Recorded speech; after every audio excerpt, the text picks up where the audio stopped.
तो इनकी करनी कसनी में कितना अंतर है अब हमें विश्वास होने लगा है। हम सभी लोग भाजपा के थे 2013 में, जब भाजपा की गवर्नमेंट आनी थी, जब इलेक्शन था, उस चुनाव के समय इनके प्रवक्ता प्रकाश जावड़ेकर ने अनाउंस किया था कि कांग्रेस ने 1000 पेंशन दी है, भीख के रूप में दिया है। मैं 3000 पर डीए कोश्यारी कमेटी की रिपोर्ट लागू करूंगा। 10 साल हो गए, कमेटी पर कमेटी बनती गई और मोदी जी का वचन पूरा नहीं हुआ, भाजपा का वचन पूरा नहीं हुआ। केवल झूठी अफवाहों पर वोट लेकर के राज करना चाहते हैं। तो हम सब जान चुके हैं, भ्रमित करना चला जाता है। ये सरकार की ड्यूटी है, सरकार की गारंटी है कि वे पेंशन दे, वरना 2024 का लोकसभा का इलेक्शन इनको महंगा पड़ेगा। ये चैलेंज के साथ मैं कह रहा हूँ। जय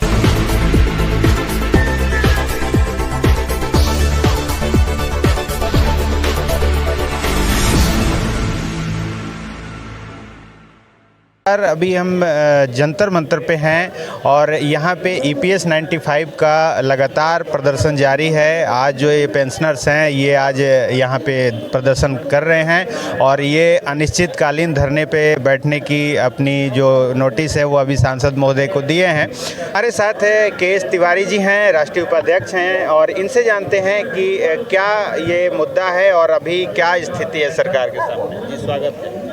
मैं KS तिवारी, राष्ट्रीय उपाध्यक्ष, राष्ट्रीय संघर्ष समिति। ये मुद्दा मेरी 4 मांगे हैं जो 75 लाख पेंशनर्स पूरे भारत में हैं और 7.5 करोड़ EPF के मेंबर हैं जिनको केवल EPF से पेंशन मिलती है। जब EPF 95 यानी EPF माने एम्प्लॉय पेंशन स्कीम 1995 में जब 16 नवंबर को बनी थी और 1 दिसंबर 1996 से लागू हुआ था, तो EPF कमिश्नर ने ये अनाउंस किया था कि सभी पेंशनों को सरकारी पेंशन से 10% ज़्यादा पेंशन मिलेगी। लेकिन जब इनकी कमेटी बन गई, हमारे उद्योग के लोग, हमारे निगमों के लोग, सरकारी पेंशनर जिन्होंने 25 साल, 30 साल, 40 साल तक नौकरी करके अपनी तनख्वाह से 470 रुपये, 541 रुपये, 1250 रुपये अपनी पगार कटवा करके बुढ़ापे के लिए पेंशन के रूप में लगभग 20 लाख रुपया अगर किसी बैंक में जमा करते रिकरिंग अकाउंट में तो 20 लाख रुपया से ऊपर होता, और 20 लाख रुपया जमा किया, उसका ब्याज पेंशन के रूप में कितना दे रहे हैं? 1000 से 3000 के बीच में 1171 रुपये पेंशन पूरे रेशियो में मिलती है लोगों को। अब 1171 रुपये में पति पत्नी कैसे गुजारा कर सकते हैं?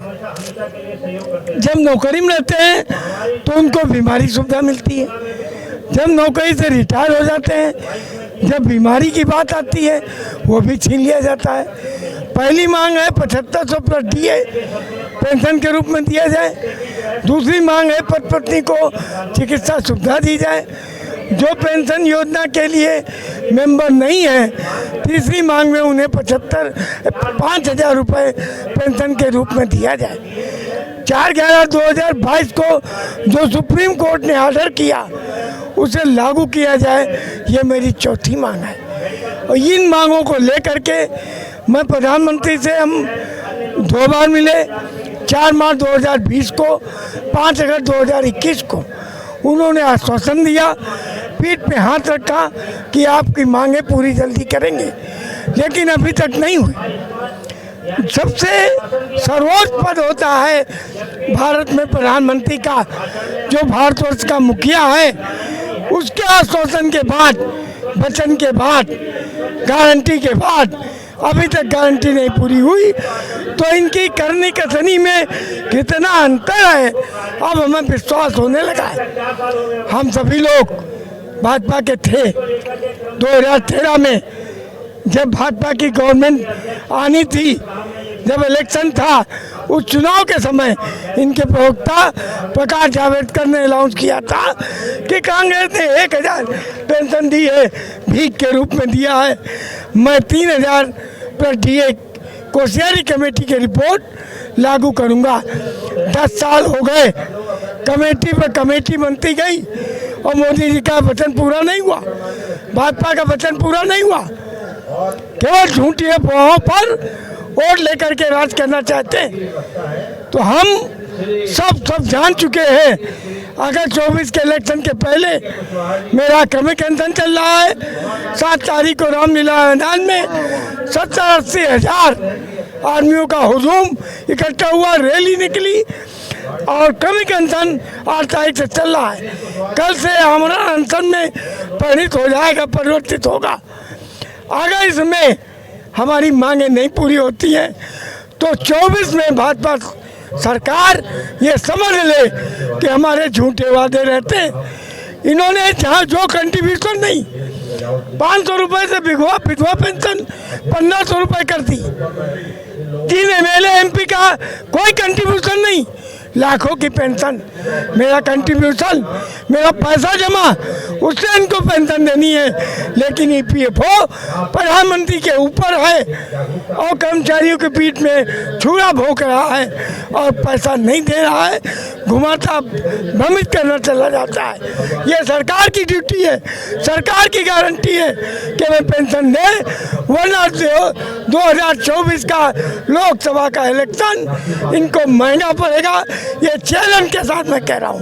जय हिंद, जय भारत। सर, लगातार जो देश में जो चुनाव हो रहे हैं उसमें मोदी जी के पोस्टर लग रहे हैं कि मोदी जी की जीत की गारंटी है, उनके एक एक वादे की गारंटी है जो पूरी करते हैं। लेकिन आप लोगों के साथ क्या दिक्कत हो जाता है कि इन 75 लाख लोगों के प्रति उनकी गारंटी फेल हो जाती है? ऐसा है, ये श्रम मंत्री CBT एक इनकी ट्रस्ट होता है।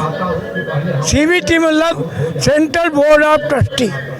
उसमें कार्यरत यूनियनों के लोग रहते हैं जिनको बूढ़ों से कोई ताल्लुक नहीं, और जो पास होता है वो श्रम मंत्रालय में जाता है। श्रम मंत्री उसका अध्यक्ष होता है, श्रम सचिव उसका सचिव होता है, और 10 मेंबर यूनियन के होते हैं, 3 इंटक के और 3 BMS के और 3 कम्युनिस्ट के, 1 हिंद मजदूर सभा का। यहाँ तक है कि जो मेरा पैसा जमा होता है उस पैसे को भी ये डकार गए। इन्होंने कहा मैं नहीं दूंगा, किसी को पत्नी के मरने के बाद उसके आश्रित को नहीं दिया जाएगा, वो पैसा भी डकार गए। और CBT के मेंबर जो यूनियन के हैं, जो कर्मचारियों के रहनुमा हैं, इन्होंने इन बूढ़े लोगों के पीठ में छुरा भोंक कर ये पास करा दिया। तो जहाँ ऐसी स्थितियाँ हैं जहाँ EPFO ही जिम्मेदार है, सरकार गूंगी बहरी सुनती रहती है, उनके इशारे पर आती है। क्योंकि EPFO इतना पैसा सरकार को दे देता है, जो अलग अलग कार्य में लगे हैं, जो रेवड़ियाँ बच रही हैं, हमारे कर्मचारियों के पैसे की रेवड़ियाँ हैं। मैं तो ये कहना चाहता हूँ, और हमें देने में इनको दिक्कत आ रही है। ये इन पूंजीपतियों से नहीं लेते पैसा, जो दान करें, हमारे गरीबों का पेट काट करके जो जमा किया है, अपनी पगार से जमा किया है, उसको दिया। इन्होंने स्वामीनाथन वित्त सचिव, सीतारमण वित्त मंत्री, सबसे मुलाकात कराई। स्वामीनाथन नीलम सभी जो कमिश्नर है EPFO की, इनकी 2.5 घंटे वार्ता हुई। इन्होंने सब बात मानी कि आपका पैसा जमा है, आपके पैसे दिया जा सकता है, लेकिन अभी तक ये मिला नहीं। मैं क्या इनकी गारंटी समझूं? गारंटी के नाम पर कुछ नहीं है। कल से आप लोगों का क्या चल रहा है कि कल से आमरण अनशन होगा या कुछ बात होगी? अगर बात होती है, सब मंत्री बुलाते हैं, वार्ता करते हैं, तब तो ठीक होगा और गारंटी देते हैं, और वरना आमरण अनशन अब चलेगा। जब तक मेरे खाते में पैसा नहीं आएगा तब तक ये अनशन आंदोलन चलते रहेंगे। जय भारत, जय। तो ये आपने सुना ईपीएस के जो कर्मचारी संघ के जो उपाध्यक्ष हैं, जो संघर्ष समिति के, उनकी बात। और इनका साफ कहना है कि अगर हमारी बात आज हो जाती है श्रम मंत्रालय के अधिकारियों से या मंत्री से, तो बात हमारी हो जाती है तो ठीक है, नहीं तो कल से हम आमरण अनशन पे बैठेंगे।